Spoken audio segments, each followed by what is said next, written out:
Welcome to the InfinityBiz training video series. In this tutorial, we are going to show you how to use InfinityBiz Drive. Go to the left menu and click on InfinityBiz Drive. Now you will redirect to Drive. Here you can upload, share and host your files. Click on Upload.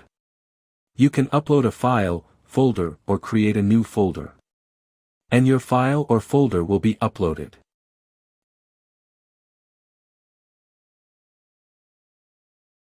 Now you can use our vast variety of functions to customize your uploaded files.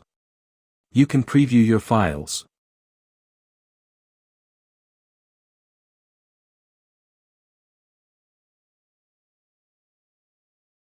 You can share your file. You can share it directly via mail addresses. You can control access type.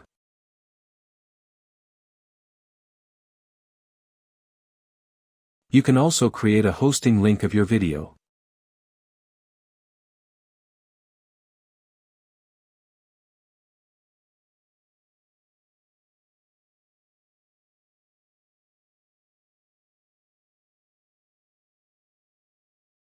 You can view files shared with you.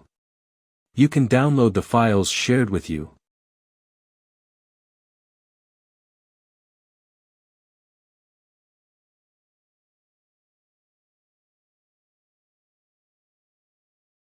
Thanks for watching the video.